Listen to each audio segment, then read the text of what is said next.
Alô, meus queridos! Fala, minhas queridas de todo o Brasil! Estamos mais uma aulinha aqui de Código de Processo Penal e desta vez nós vamos literalmente entrar no nosso objeto de estudo principal, que é o Código de Processo, que é o CPP propriamente dito.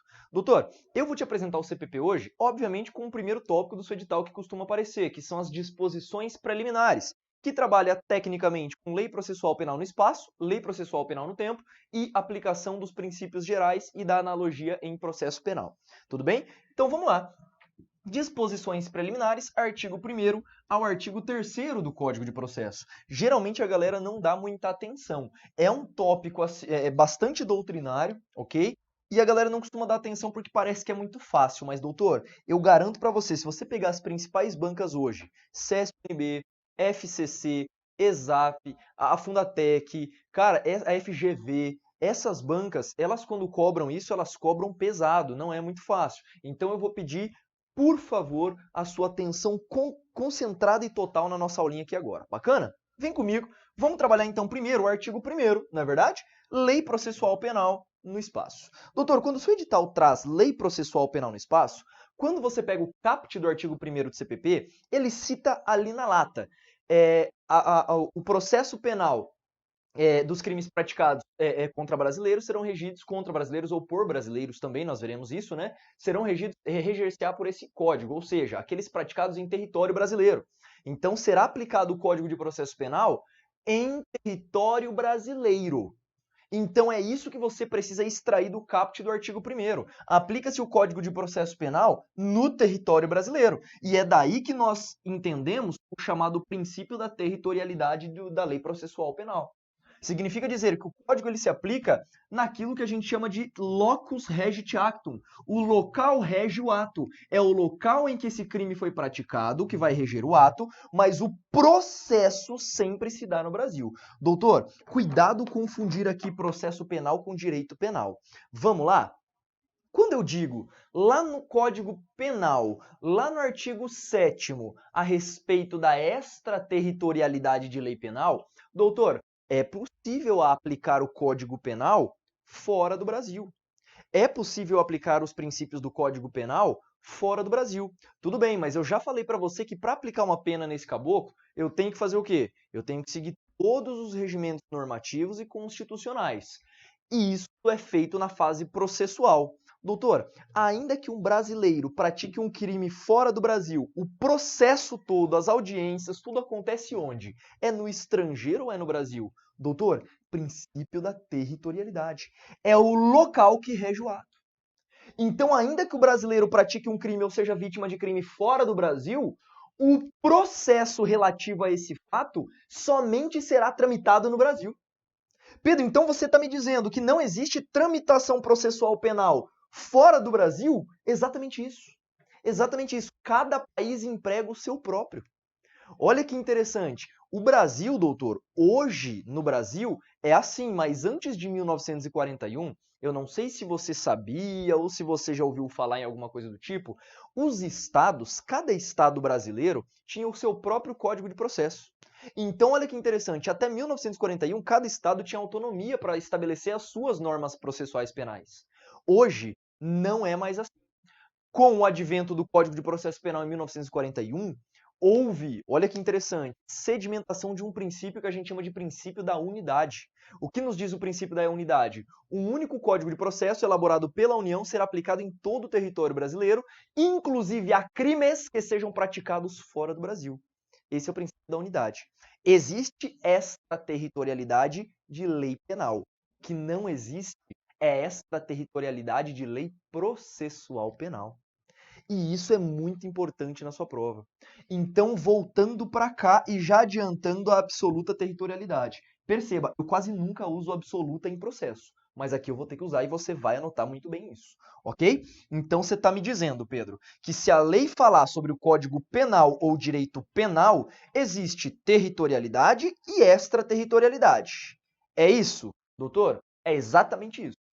Agora, quando eu trabalho com o Código de Processo Penal, falando dentro do direito processual penal, eu digo que existe territorialidade e que não existe extraterritorialidade, sendo, portanto, por consectário lógico, esta territorialidade absoluta. Doutor, as doutrinas de maneira enfática sedimentam isso. O princípio da territorialidade da lei processual penal é absoluto. Pedro, por quê? Porque não se tramita processo penal fora do Brasil. Pedro, mas e se um embaixador brasileiro pratica um crime fora no Brasil? Doutor, será processado e julgado no Brasil. Deu para entender? O princípio da territorialidade, anote que isso quase nunca acontece no direito. Essa territorialidade é absoluta. Ok? Então não existe extraterritorialidade de lei processual penal, sendo esta territorialidade absoluta. Aí você vai me dizer, Pedro, mas ótimo, o que é território brasileiro? Que você está falando que se aplica aqui, mas o que é território brasileiro? Para isso, para te explicar isso daí, eu preciso invocar o artigo 5º do Código Penal, que vai nos dizer justamente o que é território brasileiro. Esse artigo 5º do Código Penal estabelece que, olha só, o conceito de território será dado numa porção gel e na porção por extensão. Quando você pega o parágrafo 1º e 2º do artigo 5º, você tem tudo isso aqui que eu estou explicando para você. Então vamos lá. Território brasileiro, a porção que eu chamo particularmente de gel, tá? Isso aqui é uma divisão que eu acho mais didática minha. Você não vai encontrar essa divisão gel aí nas doutrinas, tá? Eu estou te trazendo isso que é um pouco mais fácil de você entender. Então, território brasileiro, existe uma região gel, que é constituída pelo espaço aéreo, espaço terrestre, inclusive o subsolo, ok? E também o espaço marítimo até 12 milhas marítimas. Ok? Então, todo o espaço aéreo, o espaço terrestre, incluindo o subsolo, e mais 12 milhas marítimas, será considerado território brasileiro. Então, nesse intervalo, nesse interregno, dentro deste local, é quem deve tramitar o processo penal. Tudo bem? Tranquilo? Então, o conceito trazido pelo artigo 1º, só pelo caput dele, é este. Ok? Não há que se falar em extraterritorialidade de lei processual penal, sendo o princípio da territorialidade, vale dizer, locus regit actum, em caráter absoluto.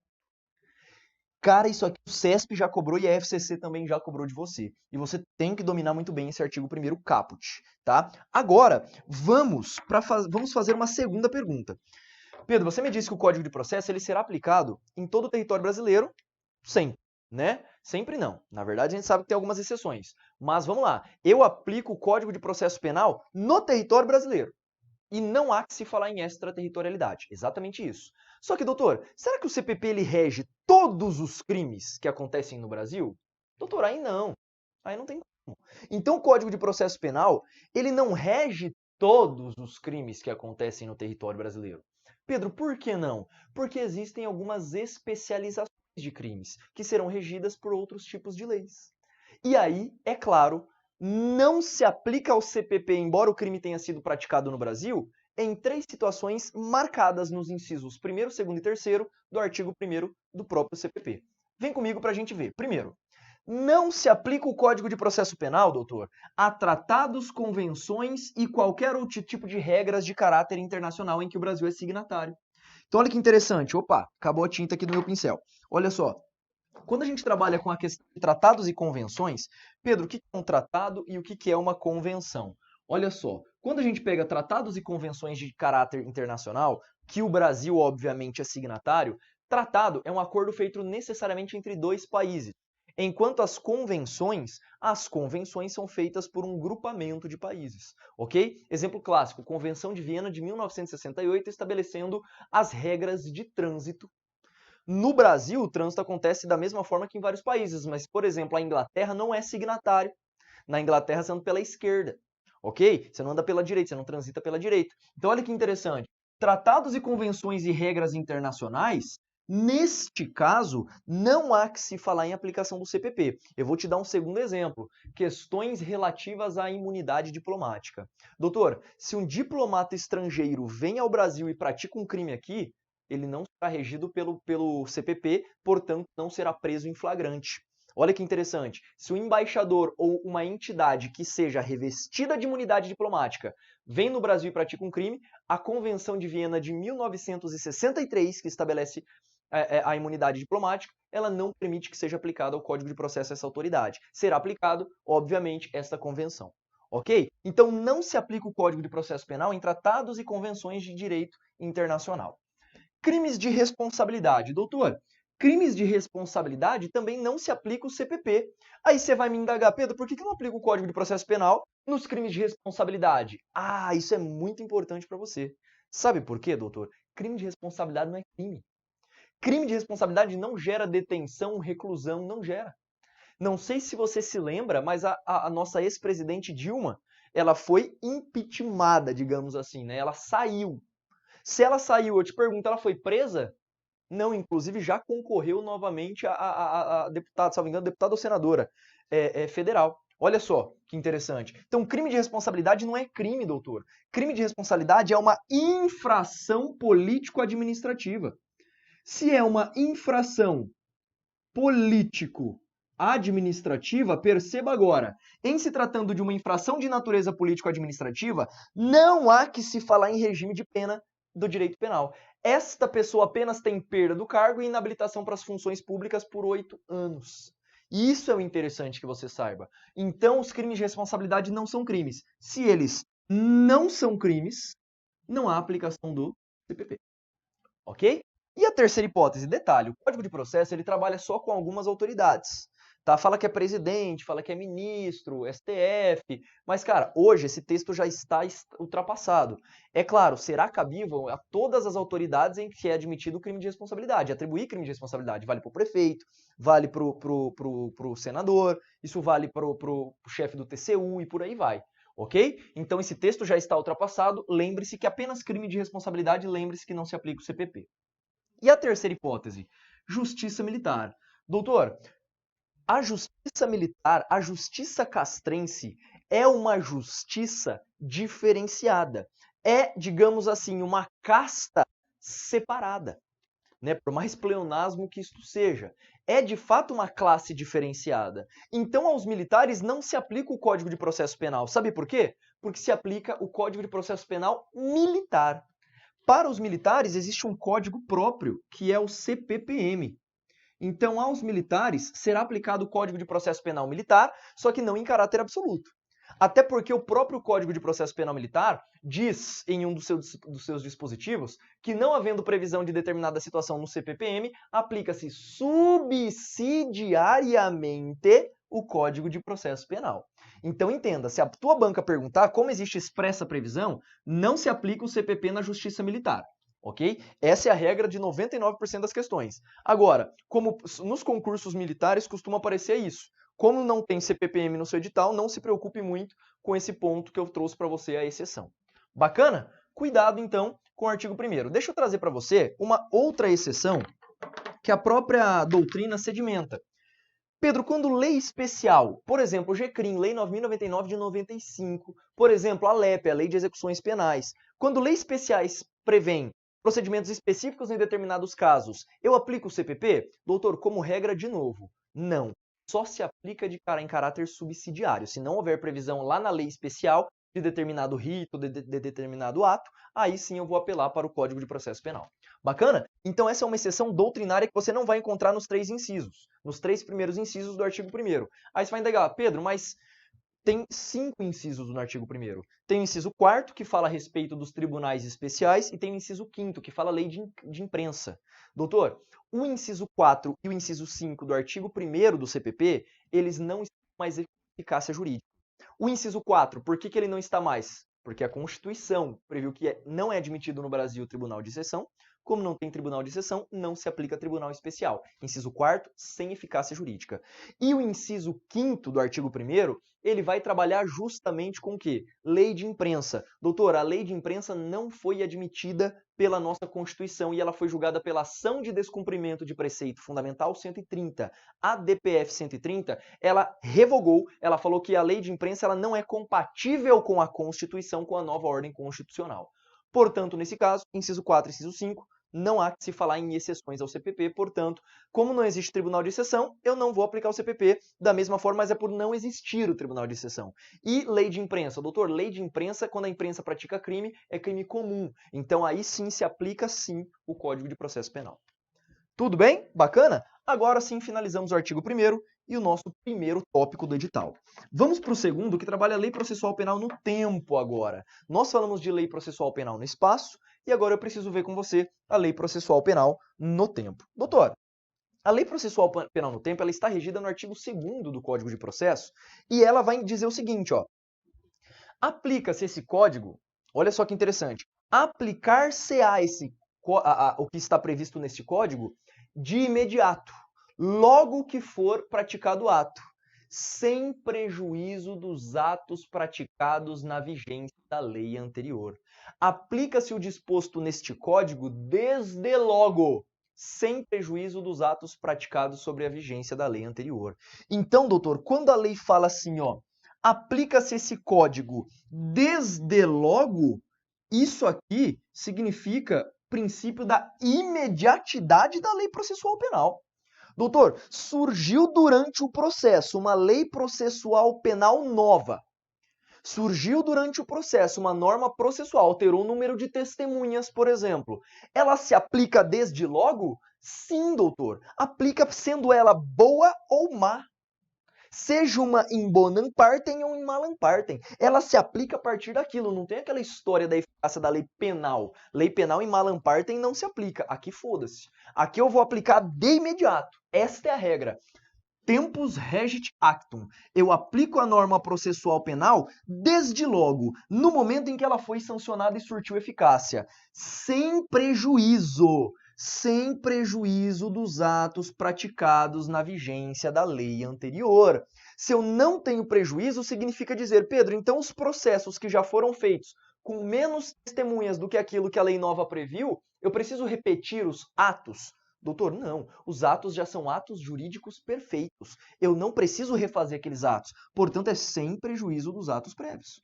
Sem prejuízo. Eu não preciso retificar porra nenhuma. Ok? Não preciso. Agora, a partir daquele momento, será enfatizado tudo isso daí. Detalhe, qual que seria então, Pedro, o sistema adotado pelo Brasil no que tange a eficácia da lei processual penal no tempo? Doutor, você vai anotar assim, ó. O sistema adotado quanto a lei processual penal no tempo é o sistema do isolamento dos atos processuais. Isolamento dos atos processuais. Nós falaremos a respeito disso futuramente, claro, mas basicamente existem 3 sistemas. Claro que eu também coloquei isso no seu material. Existem 3 sistemas processuais penais. Existe um sistema que a gente chama de sistema da unidade processual. Pedro, o que o sistema da unidade processual nos diz? Doutor, a lei que vai reger aquele processo será a lei que estava vigente no início dele. Ok? Pedro, e durante o processo, se vier a lei nova, não se aplica. Unidade processual. Esse não é o sistema adotado pelo Brasil. Em segundo lugar, existe o sistema das fases processuais, em que cada fase se inicia e termina, e se houver incidência de uma lei nova durante uma fase, ela não se aplica ainda nesta fase, mas somente na fase subsequente. Ok? Então, vou te dar um exemplo um pouquinho melhor. Imagine a seguinte situação. Ó, o processo é isso aqui. Existe a fase A, a fase B e a fase C. Então, existe a fase A, a fase B e a fase C. Imagina que aqui na fase B seja alterada a lei. Essa lei já se aplica na fase B? Não. Esta lei só será aplicável a partir da fase C. Esse é o sistema das fases processuais. Também não é o sistema adotado pelo Brasil. E aí existe o terceiro sistema, que é o sistema do isolamento dos atos processuais. Cada ato processual é autônomo, portanto, eu já posso aplicar a lei processual penal de imediato.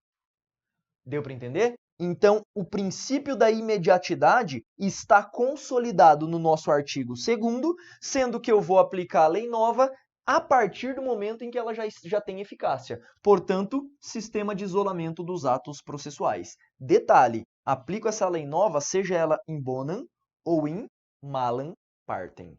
Bacana? Essa é a regra do que se trabalha dentro da norma processual penal. Agora vem comigo, porque eu vou trazer para você conhecimento doutrinário e jurisprudencial que vai deixar a sua vida, doutor, mais robusta. Vamos lá? Vem comigo?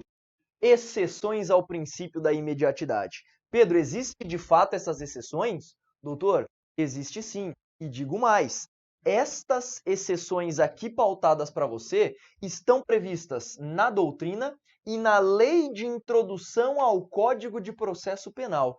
Pedro, mas a lei de introdução ao CPP não está no meu edital. Doutor, mas a exceção está. Então não tem jeito, você vai ter que trabalhar tecnicamente com essa lei de introdução ao Código de Processo Penal também, nos artigos 2º e 3º desta lei. Essa lei geralmente ela se encontra um pouquinho antes do CPP nos livros, e daí você pode dar uma lidinha nessa lei aqui, ok? Lei de introdução ao CPP. Primeira hipótese. Artigo 2º vai falar que não se aplica o princípio da imediatidade, repito, não se aplica o princípio da imediatidade em se tratando de norma nova que verse sobre prisão preventiva e fiança, quando ela for in malam partem. De novo, em normas que prevejam prisão preventiva e fiança, normas novas processuais penais, eu só vou aplicá-la se ela for boa. Somente vou aplicá-la se for in bonam partem, ok? Então, neste caso aqui, eu somente vou aplicar se ela for in bonam partem. Pedro, então se vier, por exemplo, uma norma nova agravando um quadro de fiança de uma pessoa que está prestes a pagar, eu aplico a norma nova ou a norma antiga? Doutor, a norma antiga. Se a norma nova for mais gravosa, eu aplico a norma antiga. Ok? Isso vale para fiança, isso vale para prisão preventiva. E em se tratando de prazo recursal em andamento, doutor, isso aqui é bom. Prazo recursal em andamento é muito bom quando a gente trabalha. Imagina, ó. Aqui você foi julgado e sentenciado, não é? Imagine só nesse ponto aqui. Se bem que tá bem ruim a caneta. Deixa eu pegar outra aqui também. Acabando todas essas tintas aqui. Olha só. Imagina que a sua sentença saiu aqui, ó, sentença judicial. E a lei, por exemplo, confere para você 10 dias, por exemplo, de apelação. Você tem 10 dias. E aí já começou a contar o prazo para você entrar com o recurso. Doutor, durante esse prazo que está correndo, vem uma lei nova e fala assim, não, o prazo recursal agora é de 5 dias, não é de 10 não. Doutor, essa norma nova, ela é boa ou ela é ruim para o cara que foi sentenciado? Doutor, ela é ruim. Você concorda comigo que ter um prazo recursal menor não é bom para o cara? Então essa norma nova, se for ruim, não se aplica a ele. Agora, se ao invés de 5, a lei nova trazer 20 dias, você concorda que ter 20 é melhor do que ter 10. Neste caso, a lei nova se aplica. Então, traduzindo, prazo recursal em andamento, prisão preventiva em fiança, pelo artigo 2º e 3º da Lei de Introdução ao CPP, somente serão aplicados se eles forem utilizados em bonam partem. E agora a doutrina, ela também vai sedimentar um segundo ponto com você. Normas híbridas, chamadas também de normas mistas ou de conteúdo material. Pedro, o que é uma norma híbrida, norma mista ou norma de conteúdo material? Doutor, essa norma seria justamente aquela norma em que o indivíduo, preste atenção agora, esta norma aqui é aquela que apresenta tanto conteúdo formal quanto conteúdo material. Eu não entendi nada. Conteúdo formal, diga-se processual penal. Conteúdo material, diga-se conteúdo penal. Puramente penal. Então, nós temos uma norma que tem tanto efeito processual penal quanto efeito penal. Se essa norma ela tem dois efeitos, doutor, qual prevalece? Aquela que admite in bonam e malam partem ou aquela que só admite in bonam partem? Doutor, prevalece o conteúdo material. Prevalece a norma penal. Pedro, você pode me dar um exemplo? Claro, filho. Perceba, eu vou te dar um exemplo típico que é a decadência, prazo decadencial. O prazo decadencial, o que é decadência? Decadência é quando exaure-se um prazo de 6 meses a contar da autoria do fato, em que a pessoa não representa dentro, por exemplo, de um crime de ação penal pública condicionada à representação. Em crimes de ação penal pública condicionada à representação, como por exemplo acontece com o crime de ameaça, doutor, nesse crime precisa haver a representação. E qual que é o tempo que tem para se fazer a representação, Pedro? 6 meses.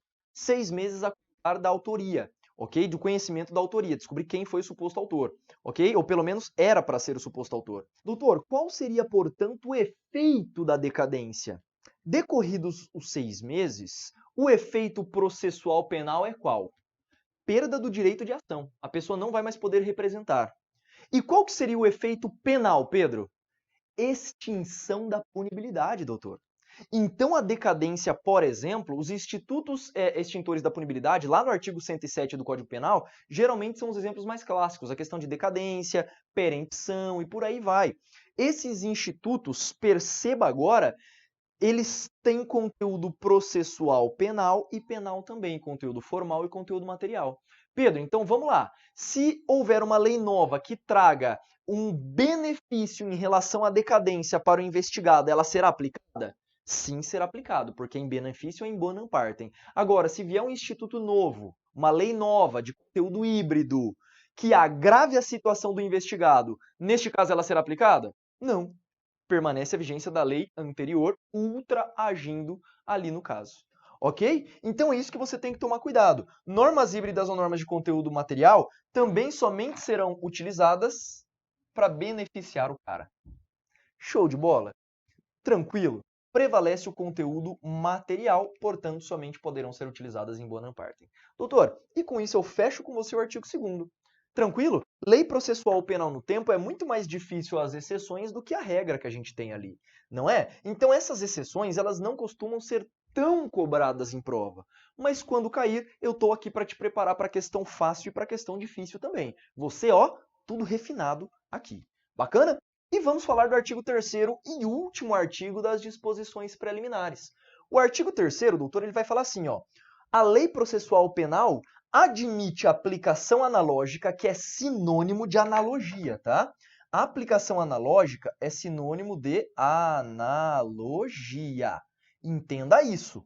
Ela admite a analogia, ela admite a interpretação extensiva e ela admite os princípios gerais do direito. Então, o artigo 3º sempre vai afirmar que é admitido os 3 no processo penal. Admite princípio geral de direito, interpretação extensiva e também aplicação analógica. Diga-se de passagem, doutor, presta atenção agora. Vai lá para suas aulas de direito penal. Lá nas suas aulas de direito penal, por expressa previsão no Código Penal, é dito que não se admite analogia em malam partem. Não se admite analogia em malam partem, mas isso, doutor, é lá no direito penal. Aqui no processo penal, não. Aqui no processo penal, vale analogia in bonum ou in malam partem. Vale interpretação extensiva in bonum ou in malam partem. E vale a aplicação dos princípios tanto em bonum quanto em malam partem. Deu para entender? Pedro, eu preciso de alguns exemplos. Vamos lá. Vamos falar então primeiro de analogia ou aplicação analógica. Doutor, a analogia, ela acontecerá sempre, presta atenção agora, a analogia ela acontece sempre que eu preciso de um instituto jurídico de uma área do direito alheia a que eu existo. E utilizo esse artifício na minha área. Não existe previsão, por exemplo, dentro do meu ordenamento e eu pego o termo emprestado de outro ordenamento. Por exemplo, quando você vê a sucessão processual, uma pessoa, por exemplo, que está que morre ou até mesmo é declarada ausente durante um processo de ação penal pública condicionada à representação. Doutor, se essa pessoa morre ou até mesmo é declarada ausente, o direito vai para o CAD, cônjuge, ascendente, descendente e irmão. A lei não previu o caso da união estável. O processo não teve previsão da questão de união estável. E aí eu te pergunto, vale ou não vale para a pessoa que está junto em união estável, no caso, para o chamado companheiro ou companheira? Doutor, eu pego no processo penal isto emprestado do direito civil e aplico. Sim, vale para o cônjuge, companheiro também. Ok? Então, olha que interessante. Analogia in bonum e malam partem. Exemplo clássico que eu trouxe para você, a questão do companheiro. Companheiro em se tratando de crimes de ação penal pública condicionada à representação ou até mesmo ação penal privada. Ok? Não tem previsão do companheiro no Código de Processo, mas pode o companheiro também? Pode, por empréstimo do termo da área civil. Ok? O Código Civil novo de 2015. Aí, Código de Processo Civil. Tá? Toma cuidado com isso. Então, a aplicação analógica é admitida. Interpretação extensiva. Doutor, a interpretação extensiva, perceba o que eu vou dizer. Na interpretação extensiva, eu tento ampliar o sentido de um termo jurídico, perceba, um termo jurídico certo, em que o legislador disse menos do que gostaria. Quer ver? Quando você trabalha, por exemplo, com a palavra arma, com a palavra casa, ok? Olha que interessante, com a palavra de inflamável. Doutor, casa. Eu te pergunto, casa é só a nossa casa onde a gente vive ali, ou aluga ou compra mesmo? Não, doutor. Casa é todo local em que eu tenho atividade, por exemplo, laborativa, que envolve intimidade e privacidade. Então, quarto de hotel, quarto de motel, escritório, tudo isso será considerado casa. Percebeu que eu ampliei o sentido, eu estendi o sentido da palavra casa? Percebeu? Isso é interpretação extensiva. Isso pode ser utilizado em Bonham e Mallam-Partin no processo penal. Ok? E os princípios gerais do direito. Princípios gerais do direito, como, por exemplo, os princípios constitucionais que eu trouxe aqui para você. Doutor, e com isso nós fechamos o artigo 3º. Muito simples, muito de boa. Vamos só lembrar essa observação que eu trouxe para você da imunidade diplomática. Doutor, quando eu trabalho com você a chamada imunidade diplomática, eu quero só citar para você o seguinte. É muito comum que você ouça dizer que as embaixadas e os consulados são extensões do território que ela faz parte. Doutor, está errado isso, ok? Hoje, a repartição à embaixada não é território estrangeiro aqui no Brasil. A embaixada norte-americana aqui no Brasil não é considerado território estadunidense. Não. Cuidado com isso.